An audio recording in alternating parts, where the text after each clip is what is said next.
Today is the fourth official Global Wellness Summit Leader Livecast. I'm Kim Marshall, the co-founder of Swell Public Relations and the host of the Global Wellness Summit podcast. It's a really lively conversational experience where we talk to physicians, futurists, scientists, beauty experts, wellness tourism pioneers, even theologians and historians. But today's Leader Livecast is really just a brief preview of those kinds of conversations. Except today we focus on inspiration and leadership through the COVID-19 shutdown. So we're also going to talk today to David Dronet. He is he does a lot of things. He's a real estate developer. He's a senior living expert.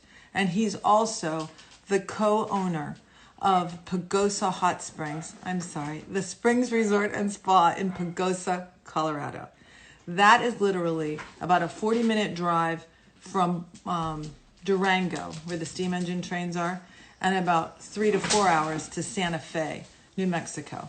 It is a little dream town. It's a western setting in the mountains, and literally the resort is over a bend in the river, and 24 hot tubs, well, they call them pools, natural pools, are terraced along the river bend.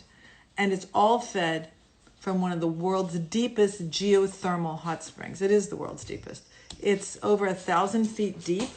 And why do they know that? Because they tried to measure it, and that's the longest stick they had. So it could be even deeper.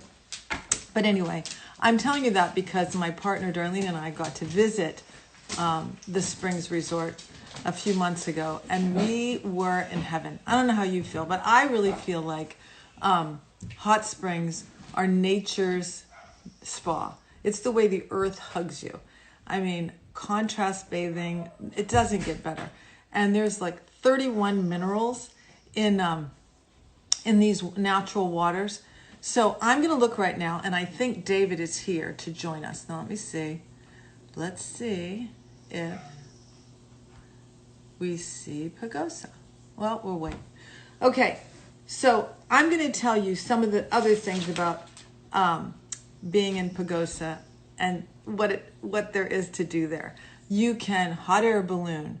You can rock climb. You can whitewater raft, horseback ride. They have so many festivals in Pagosa. It is such a dreamy place. Now I'm looking for, I see, okay. No, don't see Pagosa yet, but I'm sure they're coming. Anyway, so when you go, we really recommend when it, reopens like everything, we really recommend that you try to reserve an aqua zen therapy treatment. What that is you're laying in the water and you're being massaged underwater by a cranial sacral expert. It is the most mind-blowing, amazing thing. And it's really sort of like giving in, and just letting yourself go to the springs and heal. I'm going to ask Darlene, who's watching, to reach out to Pagosa and see if they'll connect with us while I tell you more about the hot springs. One thing that we're really focusing on too with all our clients and trying to share good information during this is the immune boosting tips that you can do in nature. Our dear friend Jennifer Walsh, who I think is watching, hi Jen, she really is such a proponent for getting out in nature. I couldn't agree more. I mean, even if we're supposed to stay away from other people, 6 feet away, it really and truly will behoove your immune system to keep walking. So here's some of the things that we wrote down. Aromatherapy, get out in the sun, stay hydrated, contrast bathing. Okay, so here's Pagosa Hot Springs, wave, and let's see if they'll come on with me. Pagosa, where are you? There you are. Maybe go live with Pagosa. All right, guys. Where are my assistants when I need people to do these things for me? I don't know. Okay, Pagosa, request to go live. All right, while we're waiting for that, contrast bathing is really a matter of truly hot and cold temps, hot and cold water, and you can do it in your home shower. Just always making sure that you get your steamy hot shower to clean the lungs, and then before you're done, make sure to put the cold water on. I know it's hard and it's scary, but just do it. Force yourself. I had a friend who told me that her family were immigrants in Chicago, and her grandparents lived through the Spanish flu, and they were the only ones in their neighborhood that did not get it. Nobody in their family. And every day they would gather around a steamy tub and shut the door and just let their lungs get cleaned. And I just can't promote that enough. I can't tell you that the contrast temperatures can really help. And then how about this? Earthing. You're really and truly supposed to get your toes, your feet in the dirt, in the earth. So hugging a tree has never been more important. Now, I just got told that Pagosa has a frozen screen. So you're stuck with me, guys. Okay. We will be posting this week. The interview on the Global Wellness Summit is with Tom Jones from Finn Partners.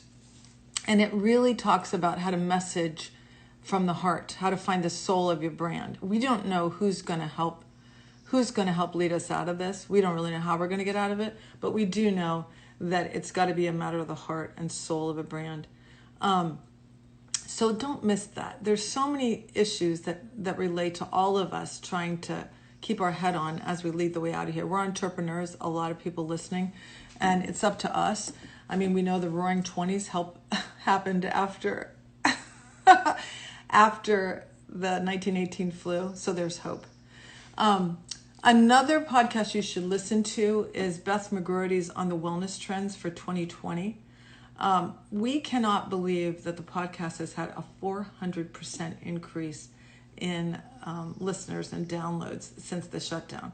I mean, we knew people would be listening more, but to have a 400% increase is pretty great. So just go on Global Wellness Summit podcast and hit on it. Okay, now I think they're here. Go live. Waiting for Pagosa. So that's another episode. And connecting. Oh my gosh, do I have David? Hey, how are you? Hey. Can you hear me? Yep. Thanks for not giving up. Where are Yeah, you? I'm at home in Texas right now, and I'm quarantining. But I was trying to do it on the computer, but for some reason wasn't getting through. But that's okay. We're here now, so I'm on the phone. Well, you gave me a chance to riff about the podcast that I love so much, as you know. But you know what? Let's jump right into it, David, because I've been bragging about you and Pagosa. I try to take them on a little tour of those terraced pools along the river that are fed by the Mother Spring. And the one thing that warms my heart is that Mother Spring has been there for eons and eons. And it will stay there. It will be there with open arms and steamy bubbles waiting to welcome people and heal them when this thing is over, right? That's right. Yeah, it's not going anywhere. And and thanks for having me, Kim. So it's great to see you. And really, it was great to have you up at the property a few months ago, and I'm looking forward to talking about it more. So, but yeah, to your point, you were bringing it up. When we think about the springs and we try to, put ourselves in context of where we are right now with the world, it is important to remember that hot springs and this particular hot spring have been around for generations, for thousands and thousands of years, and been at the center of health and wellness before it was even a term, with many civilizations. So we're excited to be part of that recovery process in the coming months. Peggy Wynn Borgman, our wonderful artist, just typed, "I can't wait to go back." Okay, let's get right to the point, David. When did you realize as a business leader that COVID-19 was a serious thing? It was the second week of March. I was on a call with a friend of mine and a colleague in senior care, and he was telling me about one of his properties in Washington State where the virus had kind of first made impact.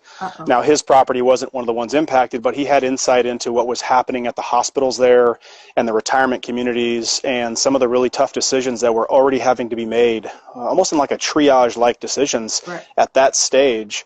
And it became clear based on his reporting that the the infrastructure, the healthcare infrastructure in the country is really what was going to be the kind of the choke point, if you will, for this whole process. And it really got us thinking. So after hanging up on that call, I spoke with our leadership team and the local healthcare officials in Pagosa and Southern Colorado, and just started planning to close the resort at that point. I think it's important to know we recognize that as a destination and one of the preeminent destinations in Southwest Colorado, it was important for us to take a lead and close and not kind of drag our feet on that. Yeah. So it's really life and death decisions. As we see when the hot spots pop up, you can link it to people closing things a little later. Yeah. I had a brother, speaking of senior care, I have a handicapped brother, and he was in a rehab center to learn to walk again. He's had a couple strokes. He's only 45. And I kept thinking he can't leave there and go live on his own during this, pandemic. But really, in the end, it was wise because, they're sitting ducks there for the germs, aren't they? When people can't get out in senior living and these nursing homes and things. So I'm glad you took it seriously, David. And we're trying to be honest with this livecast. Tell us the range of feelings you've had during this shutdown. Sure. Well, I think it starts with fear of the unknown and the uncertainty, concern and worry about the people you care about, from your direct family to our employees and staff and friends around the world. And at times even frustration, about not having answers and dealing with tough questions. But I think, the range of emotions also, we can't forget, it includes hope. It includes pride in seeing the way some people are behaving in such a positive way during these times. It's been a spectrum for sure. Well, I will never forget when we first were talking to Tom, your GM, and you guys about closing Pagosa, or closing the Springs. Your GM, Tom, said, "You know what, Kim, my first concern is our employees. I love them." And I just got so choked up because it's true. We care about these people. Every one of us is in the same boat. It's a great equalizer. So share with me, please, 3 things that have given you hope during this shutdown. You spoke of hope. Well, you just said one. It's the the compassion that's been shown, putting people ahead of profits. I mean, we're in business, but in a time like this, to see our leadership team make decisions based on what's best for our team, to see that also happen with other businesses in the communities where we are, even from surprising sources like our capital partners and investors being very thoughtful and compassionate in times like these. I think that'd be one. I heard your partner Charles Letty say the other day that investors in Europe may have some big lessons to share because they've gone through it sooner than us and sometimes more deeply. And so that's the way. We have to share information and help each other. So I know the answer to this, but I want everyone else to hear. Share some of the things you've done as a business leader or your team has done for employees or a charity or both during this shutdown. Well, I think it started with the compassion you just described from Tom, general manager. And after that decision was made that we need to plan and get this thing closed as soon as possible, it was driven by how do we do this in a way that's best for our employees, that takes care of them, helps them financially through this time. And so we spent several days trying to make sure we got that right and dispel kind of any myths about what's good and what's bad, and really just get to the meat of it and understand what's going to help them most. So following that research, we set up computer stations to help all of our staff be able to access emergency benefits, whether they had internet, computers, didn't matter, and held their hands through that process. That's because it's scary. It's complicated. I'm sorry. It is absolutely. It's an intimidating process. And then, beyond that, it was finding ways to fill the gap in the emergency funds that are available. And so we set up a family pantry where we pay for supplies and food that are available to the team for free and based on their needs. And we restock that every week and have times for them to come in. It's also a great time for the team to be able to interact with one another, socially distancing appropriate, of course, but to say hi and see each other. Yeah. We've made our vehicles available for emergency transportation we set up one of the big parts we thought about through this time is how important communication is. Yep. And so an emergency hotline was set up for our employees, and a texting platform was set up. So there's ongoing and regular communication with them. And then we use those platforms. And I got to say, great job to hit Tom and our HR director, Luis, for doing the research as various programs and things are rolled out and understanding what they mean and distilling those down and sharing them with our team so that they understand what's happening out there. Yeah, and you said something the other day that just touched me too. You said you're going to spend time, you and Charles, actually literally calling certain key employees or all of them and just touching base. I have seen this frozen panic. Like you reach out to people, you don't even hear from them. Or you reach out and then you get it all. Or they post it, they don't say it. So to take the time to do that, that's really good. Yep. Okay. You are part of the Global Wellness Institute's Hot Springs Initiative. This is a side question, David. What have you learned from being in that initiative? Oh, I got to say, I feel like I'm bringing so little to that discussion right now, and I'm learning so much. Partially because this group has been together for a couple of years since it first started, but with the U.S. being at the tail end of this event, or to a certain extent. We're learning so much from our initiative members from China, Australia, Europe, who are ahead, but also who view hot springs a little differently. A lot of those countries, they incorporate hot springs as part of an overall wellness and healthcare plan. They're prescribed. And so again, that's exactly right. And so again, it goes back to this idea that hot springs have been at the center of wellness well before health and wellness was a catchphrase. Yeah. And so to learn from not just people but civilizations who use it that way, I've learned about the recovery plans and what China's doing now to reopen, specifically to further the benefits, the health and wellness benefits, using hot springs for doctors, for patients. Seeing what those plans look like. I've been talking with folks in Europe and Australia about what they're doing to also take care of their teams. Yep. And it's actually been a group effort where we've all put together various kind of daily reminders of things people can do at home to stay mentally and physically healthy while they're in this quarantine state. And we're trying to share that as much as we can. Well, I have to tell you, we have to think ahead. We pivot where the last live cast we did, Victor Brick said that you have to be a realistic optimist. So if people's lungs are being damaged by this virus, how can these healing centers really rejuvenate the lungs and the respiratory system? So these are real terms. You also talked about how to slowly reopen and do it with caution. But getting off of the big picture, because our time is running out, but what are you doing to go to the personal? What are you doing personally to bring yourself joy each day, besides trying to connect on an Instagram Live? Yeah, right. Well, and because this is almost over, before we hang up, I've got to say your hair looks great. And let you know. My husband colored it. You're so kind. I'll tell him. So I try to exercise is probably the big thing. Go for a run or just exercise, and then I've got 3 small children, so there's not a shortness of giggles and joy that they bring. And just try to do a better job of being supportive for my wife, who's putting up with all of us in this crowded house at the time and trying to manage it all. So I know.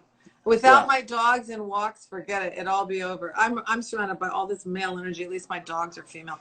Anyway, David, this is so great. And when it's all over, let's all just join together around the Mother Spring, soak our cares away, and heal from this little diversion or big diversion that we're going through. Thank you for sharing your practices. Hug your people for us. We love what you're trying to do for them. Thanks so much, Kim. Today, David. Good talking with you. Okay. All right. See you soon. Bye.